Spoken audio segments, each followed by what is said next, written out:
killer robots right here. Cause each mind never need to go blind.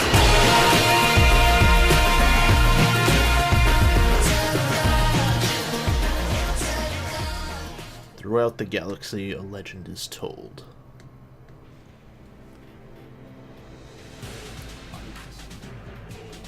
On a distant planet, a grim fortress stood.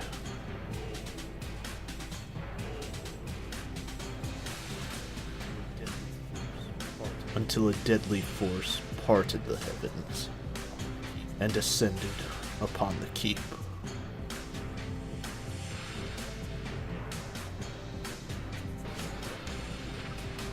Though brought to ruin, the ashes of that place hold an artifact of impossible power.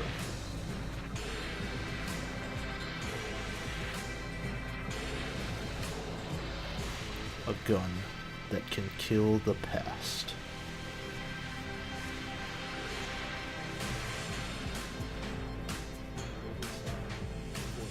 Over time, the fortress was rebuilt. And some who hear the legend would risk everything for another shot.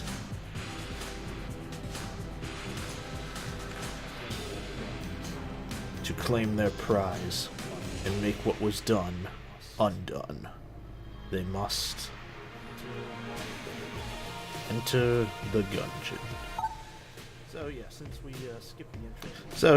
we skipped the intro the last couple times, I figured I would just go back through, show that for anyone who's never seen it before, and we just kind of go from there. So, hello, welcome to episode 3. Hopefully the last episode. I guess we'll find out in a minute here.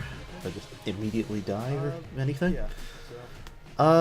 Yeah, so just wanted to add a little more context to everything that's going on in this little world that we've got set up here. That intro does a good job of just giving you the basics of the story, why people are coming to the Gungeon in the first place, how it used to be this big fortress just on its own, then a giant bullet descended, which if you look back in the breach where we just were, when you actually go down into the Gungeon itself, you're walking into that giant bullet. So this is, I think with the Lead Lord, I'm not sure if it ever actually says flat out if this is part of the new Gungeon that was built up over time, because the next floor that we go to, right below this, is the Gungeon proper, which I always assumed meant it was part of the original Gungeon that was here before. No, that's not it. No, anyway. Yeah, so I'm not sure if this floor is part of the new keep that was built on top of the old ruins of the fortress, and then the ones below this are all part of the original fortress, or how that works out. But, yeah, you get the general idea just from what we've seen already. Alright, not really interested in any of that stuff. Doesn't have any armor for sale, so we're just going to ignore that shop.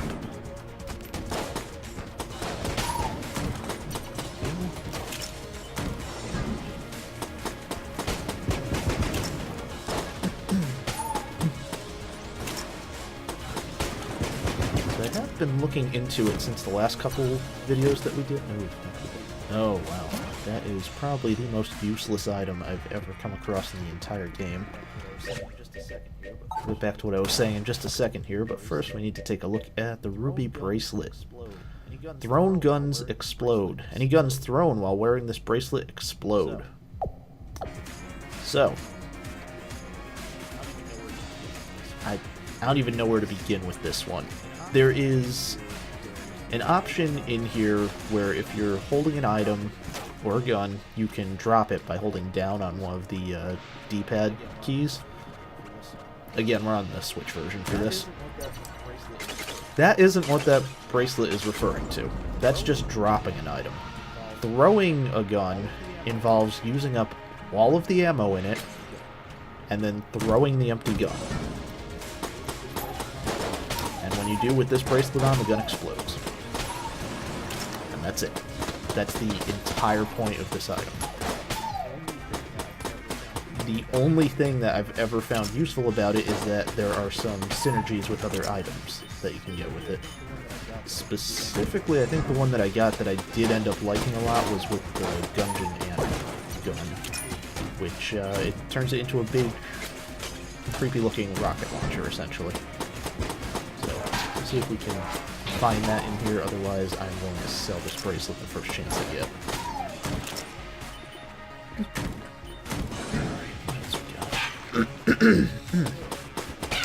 So, I forgot what I was saying last time. Before we found that stupid bracelet.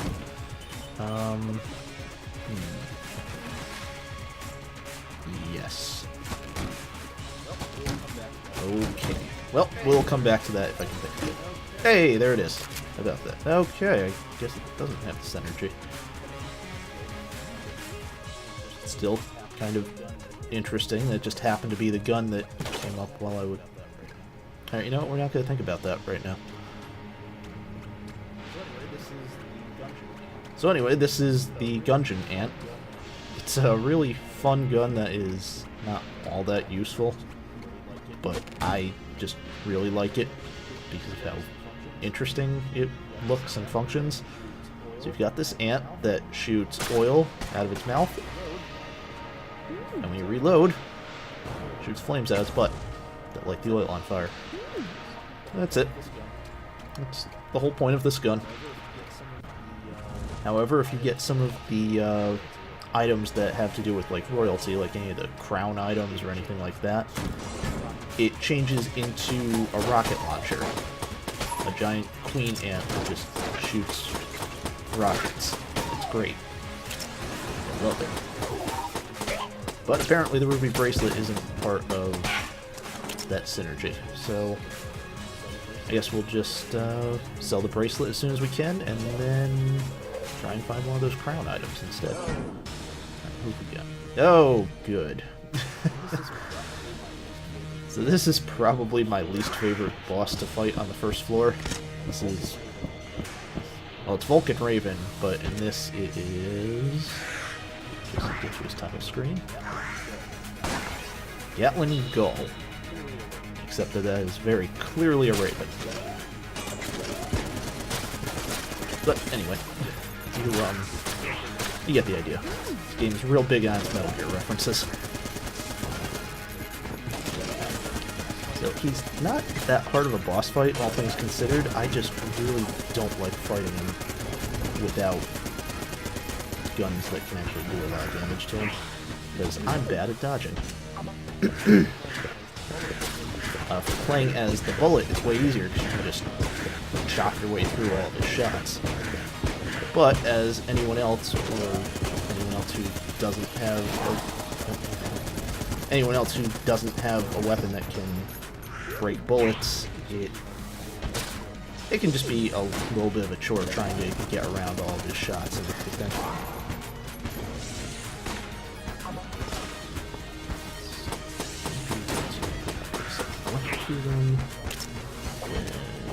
Fire again. Oil. That on fire. Stands in for a while. Let's see what he's doing.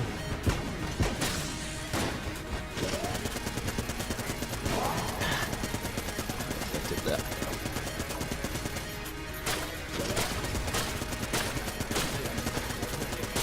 So as you may have noticed, not only am I not good at dodging, I'm not great at aiming either.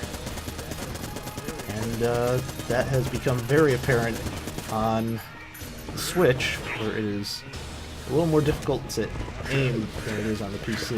The mouse and keyboard make this way simpler, and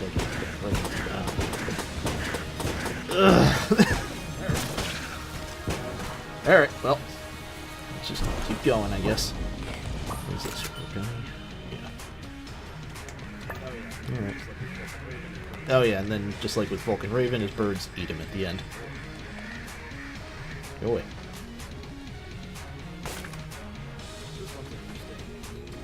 So this one's interesting. You fire, and then you can control where the little paper airplane goes once it's in the air. It's not great, but I think it does pierce enemies, so it can be worth keeping around. This is already not going well. This may be a really short episode by the look of things. Okay.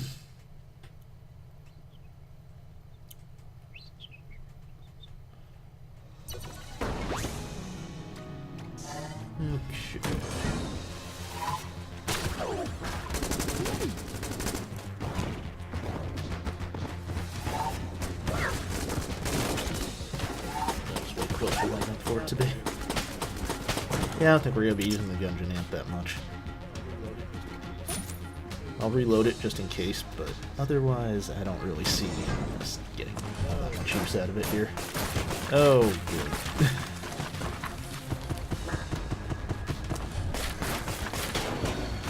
There we go. Right, that wasn't as bad as I thought it was going to be.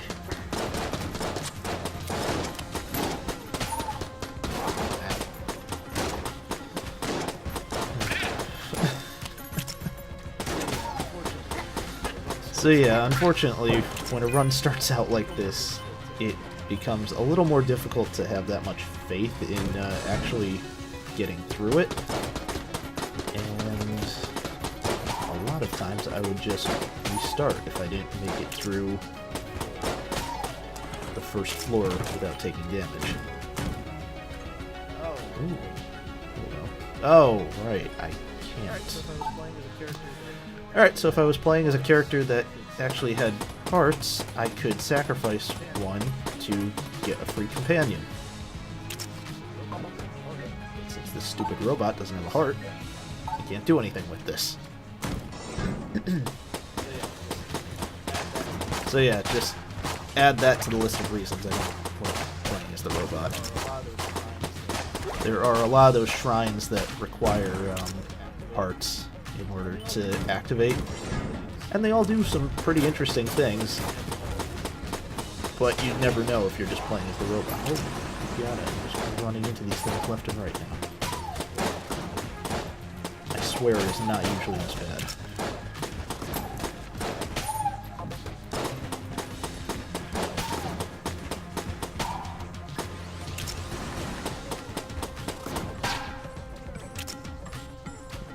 There we go.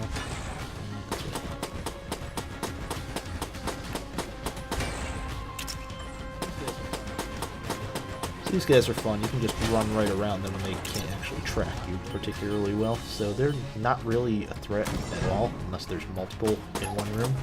Which doesn't happen all that often.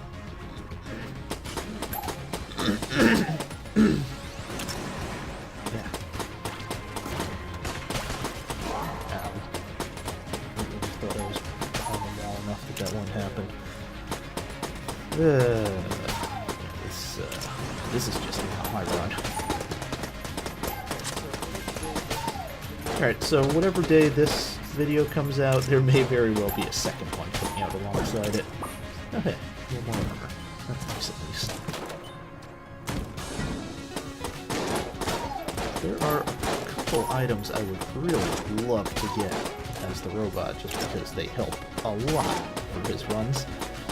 And one of them is a synthesizer item that makes it possible to just get armor after every single room that you clear. It's not guaranteed, but it ups your chance of getting the armor each time. Oh look, a noose to hang myself with. Nope, just an escape rope. Alright. Looks way more like the noose for Binding Isaac than I would have thought.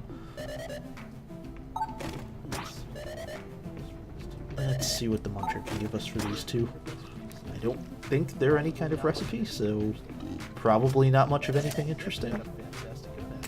And yet we got a fantastic gun out of it, so that'll work. This is the Crestfaller. It does ice damage, which is real nice to have for just clearing rooms or doing boss fights. It slows the enemy down when they get hit with it. This is Fusilier. He is one of the mini-bosses you can just encounter anytime, anywhere. And he's incredibly annoying to fight, especially when you don't have weapons with high damage. Because the longer this fight drags on, the more likely it is that I'm just going to get hit by something stupid.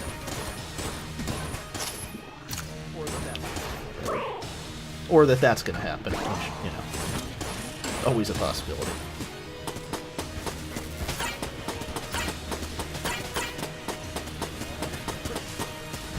Yeah, so just to top everything off, that one should have hit me. There's no reason for that to have not hit. Oh yeah, and with ice damage you can also freeze the water from coolant leak. So, whatever that's worth. Oh yeah, thanks. Plenty of hearts there. And that's a mimic. I don't know why I didn't check that. I really should have just seen that one coming.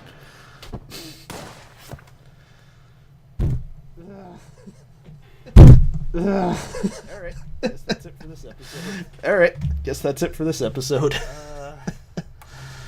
I will... Oh, and there's the phone. Good timing. See you guys next time. I will see you guys next time as everything just falls apart.